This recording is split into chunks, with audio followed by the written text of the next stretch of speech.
The world can be a cold and unforgiving place, and sometimes, for good reason, crimes typically deserve punishment, and sometimes even children can end up in prison. But these prisons take it too far. Here are the world's toughest prisons for kids. Wabash Valley.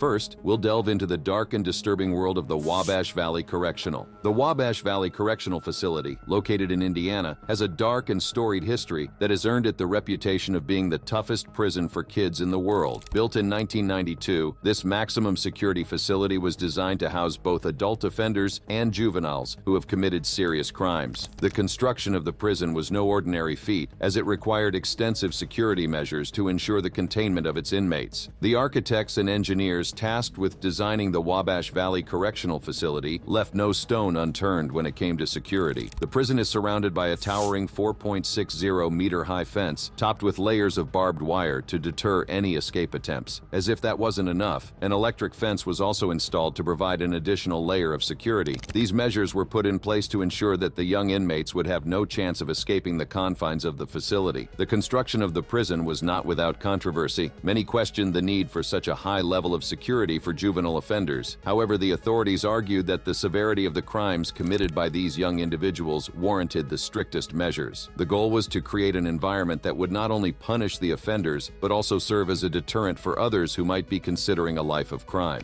Over the years, the Wabash Valley Correctional Facility has undergone several renovations and upgrades to further enhance its security. The prison administration has spared no expense in ensuring that the facility remains impenetrable. The latest technology, including state-of-the-art surveillance systems and advanced alarm systems, has been installed to monitor the movements of the inmates and detect any potential security breaches. Inside the walls of the Wabash Valley Correctional Facility, the daily routine for the young inmates is a far cry from the typical high school experience. Their day begins early, with wake-up calls at 6 a.m. The small cells they share provide limited amenities, but good behavior can earn them the privilege of having their television. Unlike a traditional school setting, the teenagers at Wabash Valley attend classes in the common room of their block. The prison administration recognizes the importance of education and rehabilitation, and thus provides opportunities for young inmates to earn a high school diploma. The classes cover a range of subjects, from math and science to English and history. However, the atmosphere in these classes is far from relaxed. The inmates are well aware that any infractions during class will result in immediate punishment. The correctional officers maintain strict discipline, ensuring that the learning environment remains focused and orderly. This discipline is necessary to maintain control within the facility and to prevent any disruptions that could potentially escalate into violence. Despite the challenging circumstances, the young inmates generally appreciate the opportunity to learn. For many of them, it is a chance to turn their lives around and gain the knowledge and skills necessary to build a better future. Education becomes a lifeline, a glimmer of hope in an otherwise bleak existence. However, life within the walls of Wabash Valley is far from easy. Frequent fights and arguments among themselves often mar the limited free time the young inmates have. The guards are constantly on high alert, enforcing strict rules and punishments to maintain order. Solitary confinement and transfer to the adult offenders wing are among the consequences for those who violate the rules. The transition from the youth prison to the regular prison wing is a significant milestone for the teenagers at Wabash Valley. Once they turn 18 or graduate from high school, they are moved to the adult offenders wing, where they will face a new set of challenges and realities. This transition marks the end of their time as children prisoners and the beginning of a new chapter in their incarceration journey. The daily routine and educational opportunities at the Wabash Valley Correctional Facility provide a glimpse into the lives of these young inmates. Despite the harsh conditions and strict discipline, they strive to make the most of their time within the prison walls. Education becomes a beacon of hope, a chance for redemption, and a path toward a better future. The Wabash Valley Correctional Facility is a harsh and unforgiving environment for its young inmates. The challenges they face on a daily basis test their physical, mental, and emotional fortitude. Yet amidst the darkness, they find moments of resilience, determination, and hope. Their stories serve as a reminder of the human spirit's capacity to endure, even in the most challenging of circumstances. In conclusion, the Wabash Valley Correctional Facility stands as a testament to the harsh realities faced by young inmates.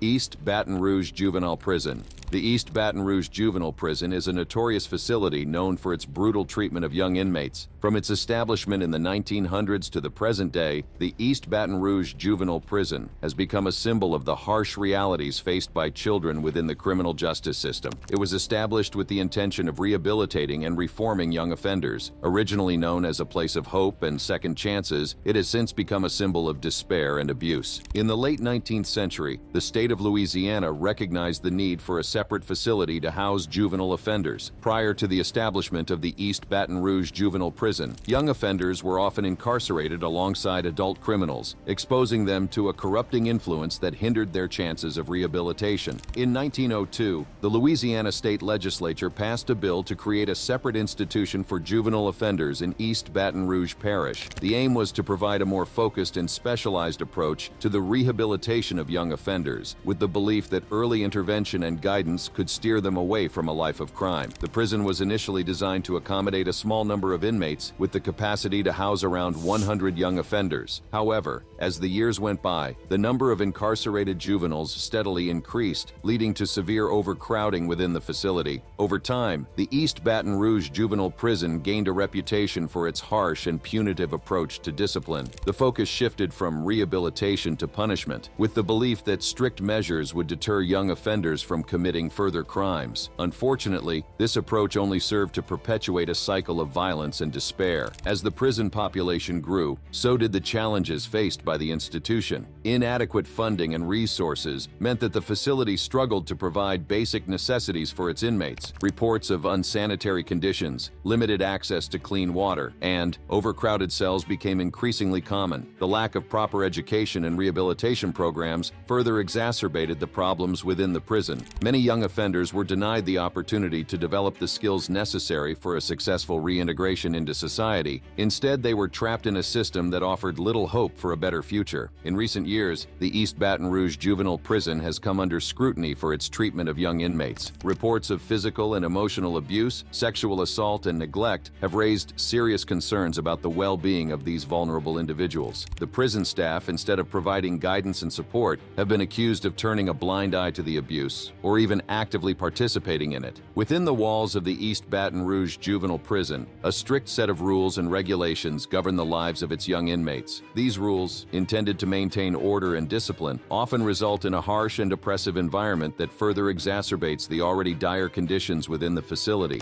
One of the most notable aspects of the prison's rules is the strict daily routine imposed on the inmates. Each day begins with a wake-up call at the crack of dawn, followed by a series of physical exercises designed to instill discipline and obedience. The young offenders are expected to adhere to a rigid schedule, leaving little room for personal autonomy or individual expression. Mealtimes are strictly regulated, with inmates given limited time to consume their meals. The food provided is often of poor quality, lacking in nutritional value and variety. This further contributes to the overall sense of deprivation and neglect experienced by the young prisoners. Communication with the outside world is heavily restricted within the East Baton Rouge Juvenile Prison. Inmates are only allowed limited contact with their families through supervised visits or monitored phone calls. This isolation from their loved ones can have a detrimental impact on the mental well-being of the young offenders, exacerbating feelings of loneliness and despair. The prison's disciplinary measures are notoriously harsh and often border on cruel. Inmates who violate the rules, no matter how minor the infraction, are subjected to severe punishments. Solitary confinement is a common form of punishment, with young offenders being locked in small, windowless cells for extended periods of time. This prolonged isolation can have devastating effects on their mental health, leading to depression, anxiety, and even self-harm. Physical abuse is also prevalent within the East Baton Rouge Juvenile Prison. Reports of guards using excessive force and engaging in acts of violence against the inmates have surfaced over the years. The young offenders are subjected to beatings, sometimes resulting in serious injuries, without any recourse or protection. Furthermore, the prison's rules often fail to take into account the unique needs and vulnerabilities of young offenders. The lack of age-appropriate programming and educational opportunities further hinders their chances of rehabilitation. Instead of providing a nurturing and supportive environment, the East Baton Rouge Juvenile Prison perpetuates a culture of fear, violence, and despair. In the afternoon, the inmates are given limited recreational time, although the opportunities for meaningful engagement are scarce. The prison yard, often overcrowded and lacking in proper equipment, offers little solace or respite from the harsh realities of life behind bars. The young offenders are left to navigate a hostile and violent environment where survival becomes their primary concern. As the day draws to a close, the inmates are herded back to their cells for the night. The cramped and overcrowded conditions make it difficult for them to find any semblance of comfort or peace. Many are left to lie awake, their minds plagued by thoughts of the past and fears of the future. The East Baton Rouge Juvenile Prison is a place where childhood is stolen and replaced with a harsh reality. The daily routine, marked by deprivation, abuse, and a lack of opportunities, leaves young inmates trapped in a cycle of despair and hopelessness.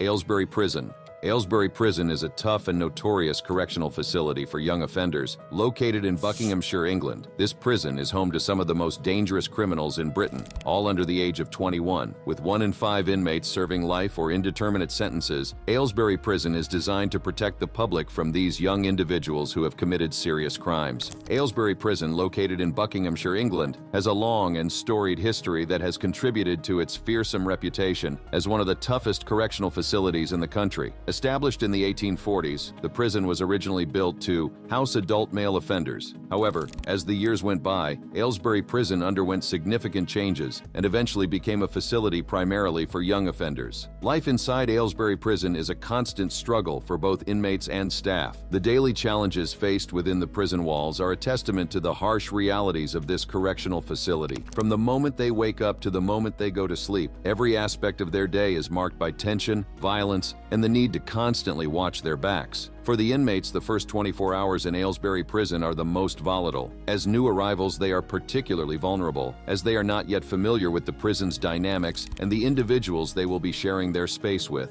Gang rivalries are a constant source of tension, as scores are constantly being settled. The need to establish oneself and prove their worth within the prison hierarchy adds to the pressure. The first day is crucial, as it sets the tone for their time in Aylesbury Prison. The prison environment is rife with violence. Inmates who come from backgrounds where fighting is the norm find themselves in an environment where they are confined to a cell for most of the day. Frustration and pent-up energy can lead to explosive situations. When conflicts arise, it's not uncommon for inmates to resort to physical violence to settle their disputes. The fights can be brutal, with inmates using whatever means necessary to gain the upper hand. It's not a matter of one-on-one fights. It can quickly escalate to 6-on-1 brawls. The lack of rules and the absence of consequences make it a dangerous place to be. The constant threat of violence weighs heavily on the minds of both inmates and staff. Inmates must always be on guard, watching their every move and assessing the intentions of those around them. Trust is a luxury that is rarely afforded within the prison walls. The need to protect oneself and maintain a sense of control becomes a way of life. For the staff, the responsibility of ensuring the safety of the inmates and themselves is a constant burden. They must be vigilant at all times, ready to intervene and prevent situations from spiraling out of control. The daily routine within Aylesbury Prison is monotonous yet filled with tension. Inmates spend the majority of their day confined to their cells, with limited opportunities for social interaction or activities. The lack of stimulation and purpose can take a toll on their mental well-being. Boredom and frustration can lead to heightened aggression and a desire for excitement. In such an environment, even the smallest incident can quickly escalate into a full-blown confrontation. The prison staff plays a crucial role in maintaining order and ensuring the safety of everyone within the facility. Their job is not an easy one, as they face the constant threat of violence and the need to navigate through the complex dynamics of the prison population. They must be skilled in conflict resolution and able to diffuse tense situations and prevent them from escalating. Their presence and intervention are often the thin line between life and death within the prison walls. Despite the challenges they face, efforts are made to provide opportunities for rehabilitation within Aylesbury Prison. Inmates are offered jobs and educational courses to help them acquire skills and knowledge that can assist in their reintegration into society. These opportunities not only provide a sense of purpose, but also allow inmates to spend more time associating with others, reducing the likelihood of conflicts and violence. By unlocking their potential and offering a chance for personal growth, Aylesbury Prison aims to break the cycle of violence and crime.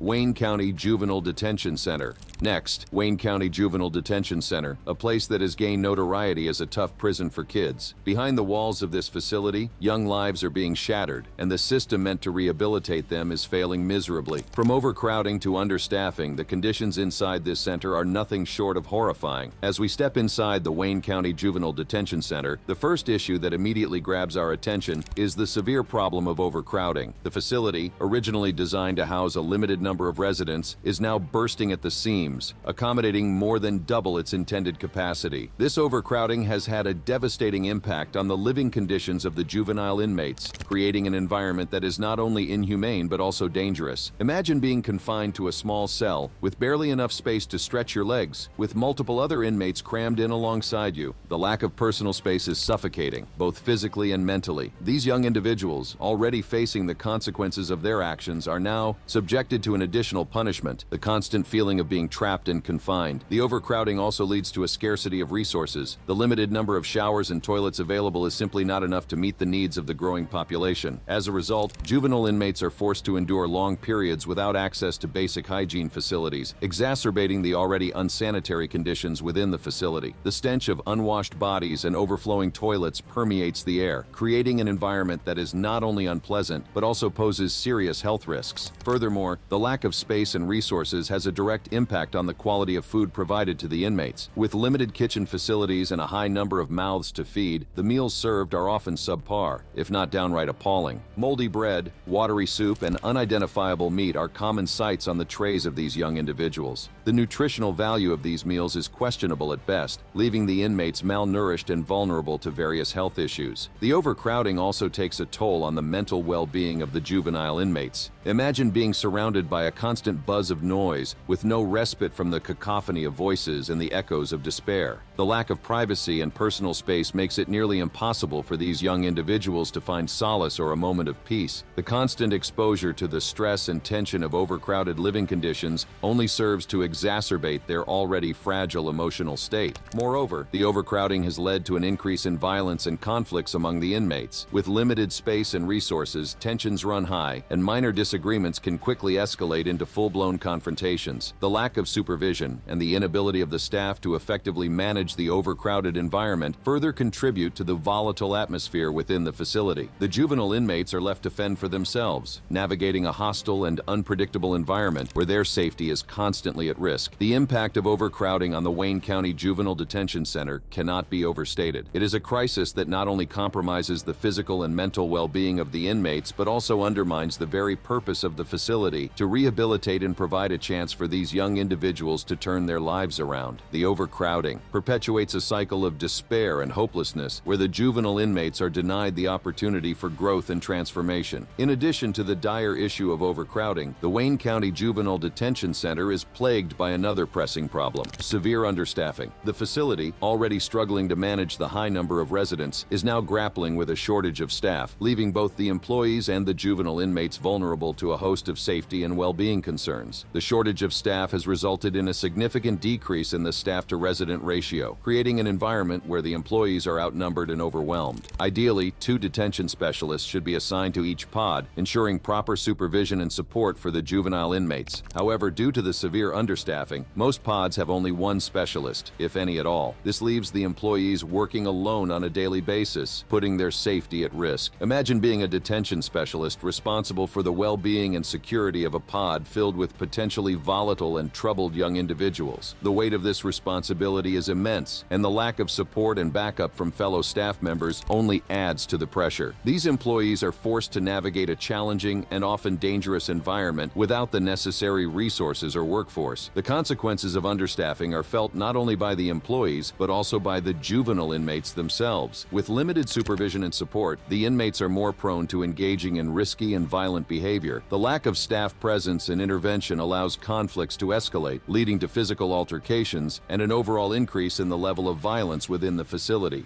Walnut Grove Youth Correctional Facility. One of the most controversial youth detention centers lies in the heart of Mississippi. Throughout its operation, it was the subject of several investigations. Violence and abuse by staff led to its closure. What do you know about the Walnut Grove Correctional Facility? Let's take a look. Located in central Mississippi, where the heat and humidity of summer make you feel like you're melting, the prison opened in 2001. It was part of a series of 4 different prisons that opened under private companies. Many towns in Mississippi were trying to attract the prisons to bring economic growth to their struggling town.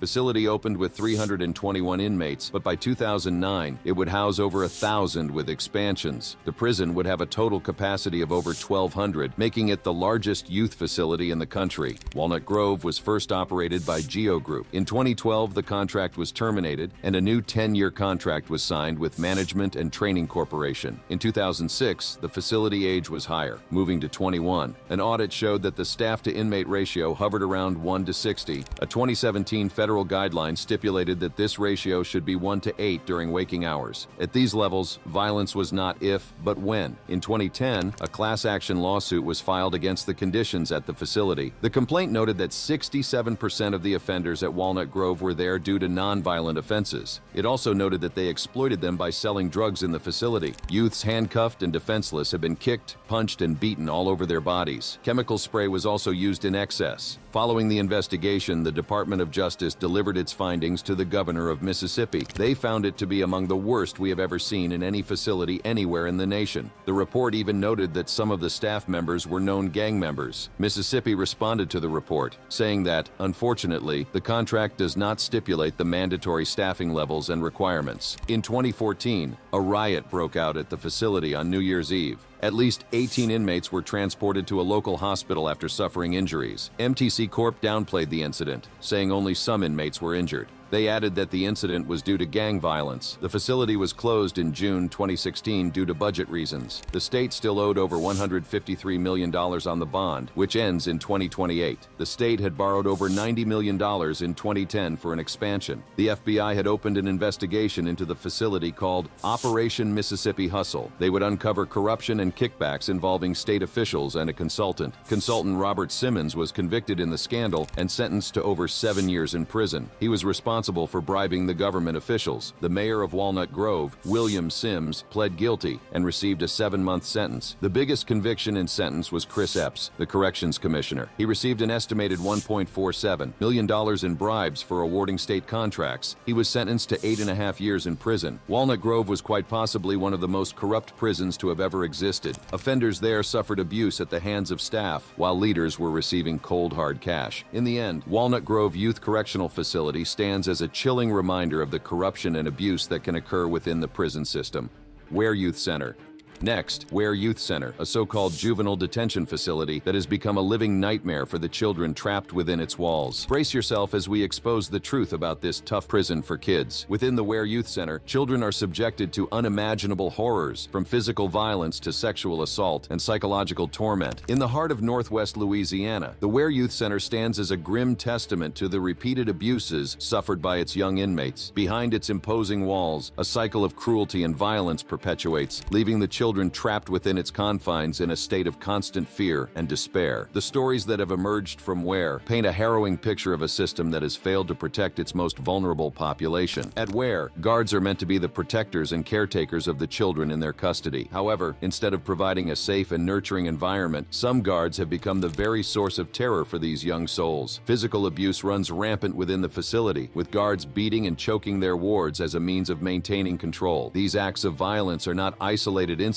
but rather a disturbing pattern that has persisted for years. Even more horrifying is the prevalence of sexual abuse at Ware. In interviews and documents, 42 individuals who have been held at Ware over the last 25 years have come forward to share their experiences of being sexually abused by staff members. These accounts are chillingly similar, with many victims recounting the same tactics used by their abusers. Guards would coerce children into enduring sexual abuse in exchange for phone privileges, creating a sickening power dynamic that left the victims feeling feeling helpless and violated. The extent of the abuse is truly shocking, with multiple staff members implicated in these heinous acts. Astonishingly, one of the accused, a longtime manager, still works at Ware, raising serious questions about the facility's commitment to the safety and well-being of its young inmates. It is a betrayal of the highest order, as those entrusted with the care of these children have instead become their tormentors. What is perhaps most distressing is the fact that these abuses have gone largely unreported and unpunished. Ware's leaders have failed to address the complaints of abuse, disregarding the suffering of the children in their care. State regulators, too, have failed in their duty to hold Ware accountable for its actions. Despite documented failings and repeated violations, there is no evidence that Ware has ever faced fines, punishment, or threats to its contracts. This lack of consequences has allowed the cycle of abuse to persist, leaving the children at Ware without any hope of justice or relief. Local law enforcement has also played a role in perpetuating the culture of abuse at Ware. Year after year, the sheriff's office has conducted cursory investigations into allegations of abuse, often dismissing the claims of children as those of incorrigible criminals. Key witnesses are not interviewed, and allegations are rejected without proper scrutiny. This dismissive attitude from those in power sends a clear message to the children at Ware. Their suffering does not matter, and their voices will not be heard. The consequences of this systemic failure are devastating. Children who should be given a chance at rehabilitation and a fresh start are instead subjected to a living nightmare. The trauma they endure at Ware will have lasting effects on their mental and emotional well-being, potentially leading to a lifetime of struggle and pain. It is a tragedy that should never have been allowed to unfold. The Ware Youth Center is not only a place of repeated abuses, but also a glaring example of the lack of accountability and oversight within the juvenile justice system. The stories of horror that have emerged from Ware are not the result of isolated incidents, but rather a systemic failure to protect and advocate for the rights of the children in its custody. The absence of consequences for those responsible has allowed the cycle of abuse to persist, leaving the young inmates at Ware without any hope for justice or relief. One of the most troubling aspects of the lack of accountability at Ware is the failure of its leaders to address and report complaints of abuse. Despite numerous instances of documented abuse, Ware's administrators have looked the other way, disregarding the well-being of the children in their care. State rules and regulations meant to protect these vulnerable individuals have been disregarded, with no evidence of any fines, punishments, or threats to Ware's contracts. This lack of action sends a clear message that the safety and rights of the children at Ware are not a priority. Equally concerning is the lack of oversight from state regulators. One specific example of the injustice at Ware Youth Center involves a young inmate named Sarah. Sarah, a 16-year-old girl with a history of trauma, was placed in Ware after being charged with a non-violent offense. From the moment she arrived, Sarah was subjected to physical and emotional abuse by the staff. She was routinely beaten, verbally berated, and denied access to necessities such as food and hygiene products. Despite Sarah's repeated attempts to report the abuse, her complaints were ignored by the administrators at Ware. They dismissed her claims as mere exaggerations or attempts to manipulate the system. The lack of accountability allowed the abuse to continue unchecked, leaving Sarah feeling helpless and trapped in a cycle of violence. The dark realities within the Ware Youth Center cannot be overstated. The repeated abuses, lack of accountability, racial disparities, and overall dysfunction within the facility demand immediate attention and action.